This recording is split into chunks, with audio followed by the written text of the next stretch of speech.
إن الحمد لله نحمده ونستعينه من يهده الله فلا مضل له ومن يضلله فلا هادي له وأشهد أن لا إله إلا الله وحده لا شريك له وأشهد أن محمدا عبده ورسوله أما بعد وعليكم السلام ورحمة الله وبركاته. தென்னிந்தியாவின் பிரபல்யமான ஆலிம்களில் ஒருவராகிய பி ஜெய்னுலாபிதீன் என்பவரிடம் 73 கூட்டமாக பிரிந்து அதில் ஒரு கூட்டம்தான் சுவனம் செல்லும் எனும் ஹதீஸை நீங்கள் பலவீனம் என கூறியிருக்கின்றீர்கள். அப்படி என்றால் இதுவரை ஒவ்வொரு கூட்டமும் தாம் தான் வெற்றி பெறக்கூடியோர் என்பதற்கு ஆதாரமாக முன்வைக்கின்ற இந்த செய்தி பலவீனமாகிவிட்டால் இதுவரை காலமும் நாம் கூறியது தவறான விடயமா ஒரு கேள்வி அவரிடம் தொடுக்கப்பட்டுள்ளது. இதற்கு பதிலளித்த பி ஜெய்னுலாபிதீன் என்பவர், ஆம், ஒரு கூட்டம் சுவனம் செல்லும் என்பதாக வருகின்ற அத்தனை அறிவிப்புகளும் பலவீனமானவை என்று இவர் கூறுகின்றார். இருந்தாலும் அந்த கருத்து சரியானது என்பதையும் அதில் அவர் பதிவு செய்கின்றார். அதற்கு வேறு பல ஆதாரங்கள் இருக்கின்றது என கூறி விவரிக்கின்றார். எப்படியோ இந்த பதிவை முன்வைத்து இவர் கூறுகின்ற விடயம் எந்த அளவு உண்மையானது என்பதை தெளிவுபடுத்துமாறு சகோதரர் ஒருவர் கேள்வி தொடுத்திருக்கின்றார். இது விரிவாக அலசப்பட வேண்டிய அலசப்பட்ட ஒரு விடயமாகும். இதன் சுருக்கத்தை மாத்திரம் நெருவழியை பின்பற்ற விரும்புகின்ற மக்களுக்கு தெளிவுபடுத்துகின்றோம். மாற்று கருத்துடைய ஆலிம்கள் எவரேனும் இருந்தால் அவர்கள் உங்களை வழிகெடுக்க நாடினால் இது பற்றி அழகிய முறையிலே ஆதாரங்களோடு அவர்களது தவறுகளை நிரூபிப்பதற்கு நபி அவர்கள் நன்மாராயம் கூறிய ஜமாஅத்துல் முஸ்லிமீனின் உலமாக்கள் தயாராக இருக்கின்றார்கள் என்பதை முதலிலே கூறிவிடுகின்றோம். 73 கூட்டத்தில் ஒரு கூட்டம்தான் சுவனம் செல்லும், ஏனையவை நரகம் செல்லும் என்ற அத்தனை ஹதீஸ்களும் பலவீனமானதா என்று கேட்டால் நிச்சயமாக இல்லை. அதில் சஹீஹான ஒரு ஹதீஸ் இப்னு மாஜா என்ற நூலிலே 3993வது இலக்கத்தில் இருக்கின்றது.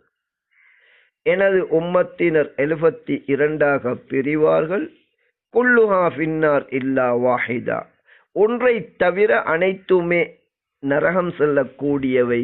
அந்த ஒன்று வஹியல் ஜமாஅ, அது கூட்டமைப்பு, ஒன்றுபட்ட ஜமாஅத்தாகும் என்று நபி அலைஹிஸ்ஸலாத்து வஸ்ஸலாம் அவர்கள் கூறுகின்றார்கள்.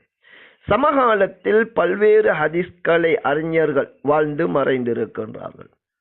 அதிலே மிகச் சிறப்பான ஆழமான விரிவான ஆய்வுகளை செய்து சரியான முடிவுகளை பெரும்பாலும் தரக்கூடிய இமாம் ஷுஐப் அல்-அர்னவுத் உட்பட அவருடனான ஒரு குழுவினர் இது சஹீஹான ஹதீஸ் என்பதை ஊர்ஜிதப்படுத்தி இருக்கின்றார்.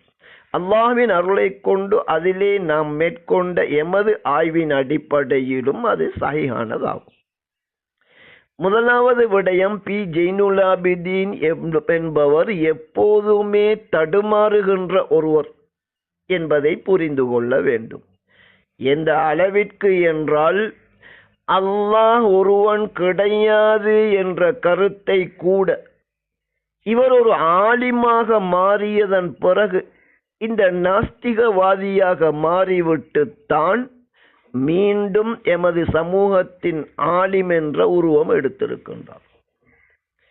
எனவே சுருக்கமாக இந்த இடத்தில் 73 பிரிவாக பிரிந்து அல்லது 72 பிரிவாக பிரிந்து அதில் ஒரு கூட்டம்தான் சுவனம் செல்லும், ஏனைய அனைத்தும் நரகம் செல்லும் என்ற சஹீஹான ஹதீஸ் காணப்படுகின்றது. சரி, இவர் கூறுவது போன்று இந்த ஹதீஸை பலவீனம் என்று ஒரு நிமிடத்திற்கு வாதத்திற்காக எடுத்துக்கொண்டால் கூட இந்த எண்ணிக்கையை தவிர இந்த உம்மத்தினர் பல்வேறு பிரிவாக பிரிவார்கள். அவர்கள் நரகின் வாசலில் இருந்து அழைப்பார்கள். ஒரு கூட்டம் மட்டும்தான் சுவனம் செல்லும் என்ற விடயம் பற்றிய ஹதீஸ் சஹீஹுல் புகாரியிலே சஹீஹ் முஸ்லிமிலே காணப்படுகின்றது. சஹீஹுல் புகாரியிலே 3606வது இலக்கத்தில் வெறுமனே அந்த எண்ணிக்கை மட்டும் கிடையாது, பல்வேறு பிரிவாக பிரிவார்கள். அந்த காலத்திலே ஒரு முஸ்லிம் ஜமாஅத்துல் முஸ்லிமீன் என்ற ஒரு இமாமின் கீழ் வஹியை பின்பற்றுவதற்காக ஒன்றுபட்ட அவர்களுடன் இணைய வேண்டும் என்று மிக தெளிவாக கூறுகின்றார்கள். அப்படி ஒன்றுபட்ட ஜமாத் இல்லை என்றால் கூட இந்த பிரிவுகளிலே சேரக்கூடாது, தனியாக இருக்க வேண்டும் என நபி அவர்கள் கூறுகின்றார்கள். இந்த ஹதீஸ் குர்ஆன் வசனம் எப்படி உண்மையானதோ அதே போன்று உண்மையான சஹீஹான ஹதீஸ் ஆகும். ஒட்டுமொத்தத்தில் இந்த பதிவிலே பி ஜெய்னுல் ஆபிதீன் அவர்கள் மட்டும்தான் குர்ஆன் சுன்னாவை பின்பற்ற வேண்டும் என கூறுகின்ற நேர்வழி பெற்ற கூட்டம் என்று கூறுகின்றார். அதுவும் மிகப்பெரிய தவறாகும்.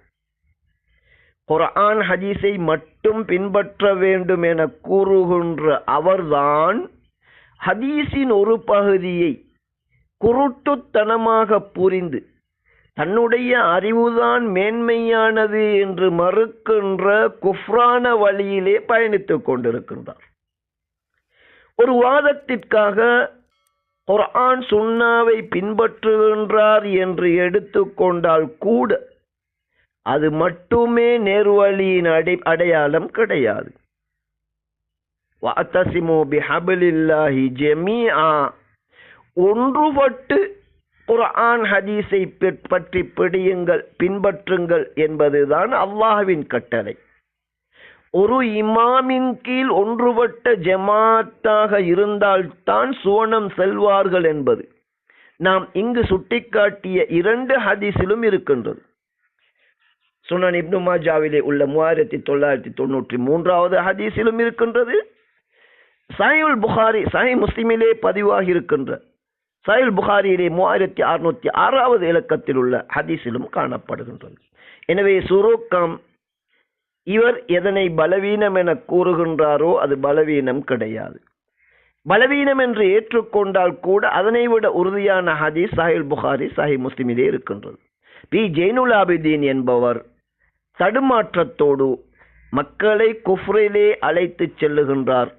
அவர் ஒரு இமாமின் கீழ் ஒன்றுபட்ட ஜமாஅத்துல் முஸ்லிமீனில் இணைந்தால் மட்டும்தான் அவர் உட்பட நாம் நேர்வழி பெற்றவர்களாக ஆக முடியும் என்பதே இஸ்லாத்தின் ஆணித்தரமான தெளிவான வழிகாட்டல் ஆகும்.